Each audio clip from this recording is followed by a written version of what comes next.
Hey, this is Max, and in this video I'm talking about the 5 biggest mistakes UX designers make when applying for a job. And maybe you're about to apply for a job in UX or product design. Maybe you want to hire someone and understand where to pay attention to. In any case, this video will showcase the 5 mistakes that I saw all the time and that were clear indicators for me to watch out with this candidate. And I've seen many applications from people who have applied to roles from internship up to senior level. And to be honest, it's shocking how seemingly mindless folks are creating their applications. I'm not calling anyone out. I'm sure most of them didn't know any better, and in fact I'm thankful for these applications because they enabled me to create this video, and as a matter of fact we can all learn from them. I'm a senior UX designer and researcher with more than 10 years of professional experience, and if you're interested in topics around user experience design, research and so on, then consider leaving a subscription here and maybe also checking out my Skillshare account. Skillshare is a platform where I'm constantly publishing online courses around these topics, and it's a bit like Netflix but for learning. And if you click on the link in the description box, you will get a full month of Skillshare Premium for free. So in this month you can watch all of my courses such as Learn Figma, create your own UX design portfolio in Notion, or how to conduct surveys. But of course you can also access all of the other courses that are on Skillshare about almost any topic thinkable.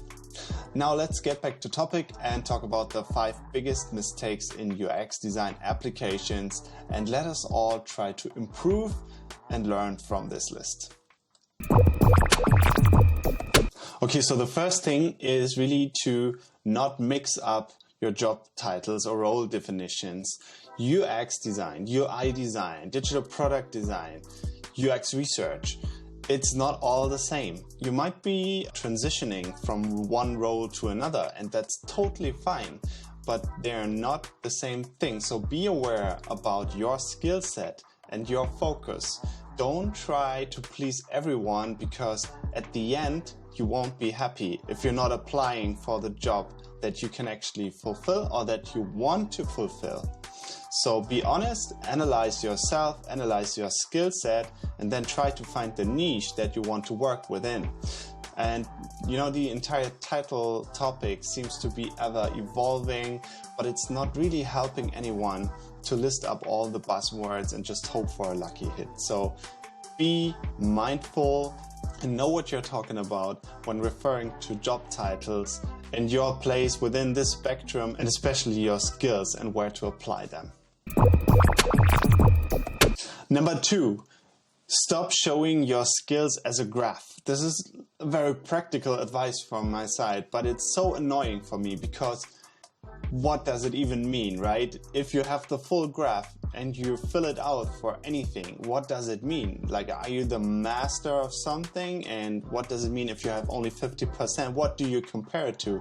It does not make any sense. It's like creating a design just for dribble, just for showing off, but it's just looking nice. It has no meaning. Especially for me, who is focused on research-based design, it does not make any sense. So don't do it.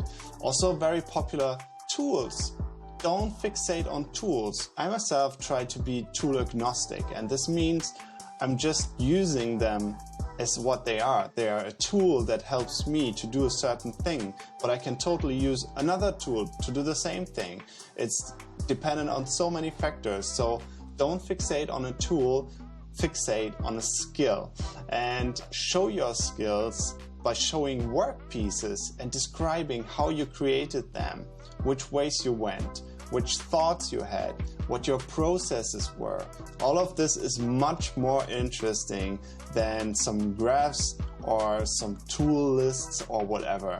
Be on point and tell a story with your application and provide as much information as possible so that the one who's hiring you understands your processes and understands if you're a fit into the culture of the team rather than just a resource who's skilled up in one particular level.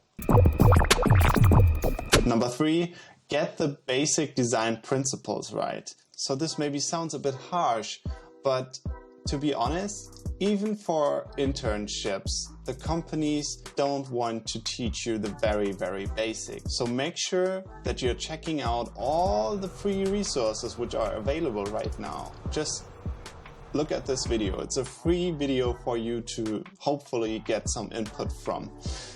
Learn the basics. Don't reinvent the design wheel. You should really prevent to make basic mistakes, because the people who are hiring you want you to be also productive for them. And as said, even for internships, they want to benefit from you. Of course, you have to learn in this role, and you can ask questions and you can make mistakes, but you should have an idea of how to learn, right? If you're facing a problem, you should have some sort of plan on how to solve it. And if you're applying for a UX design role, for example, and you're not aware of the basic principles of visual design, then it might be challenging for you to get a job at a sophisticated company with a higher standard. Number 4 is filter your projects down to where you're applying to and what you're applying for.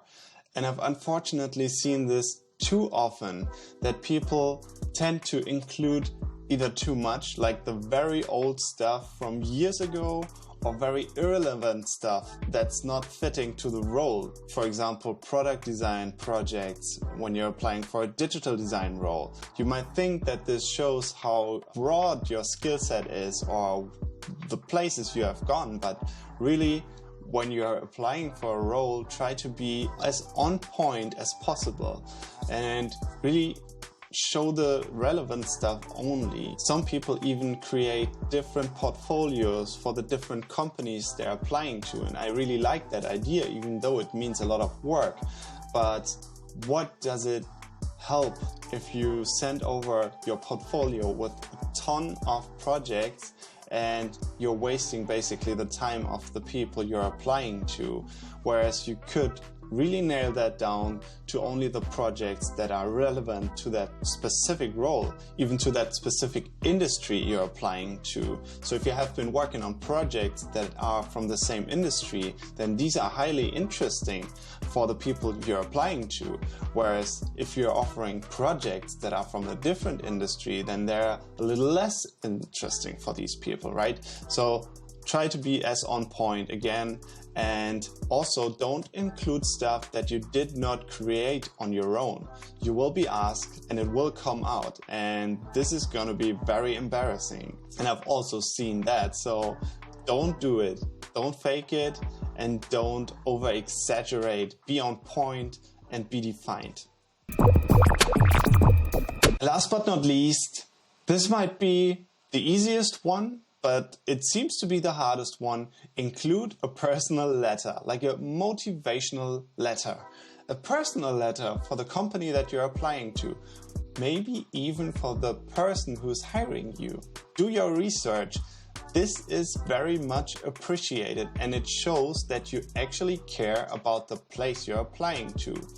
If you do not include a letter at all, then I personally would not even care to invite you, even if you had the most outstanding portfolio. And that is because I don't think that you really care for the job that you're applying for. It's too easy, and you should really show interest in that company and find out some facts about them and try to explain why you want to work there and why you think it's a good fit and why you think both parties can benefit from that. It's as easy as that, but it will help you a lot, and it makes a huge difference. So that's it for the 5 biggest mistakes in UX design applications from my perspective. I hope you liked that video. If you liked it, give it a thumbs up.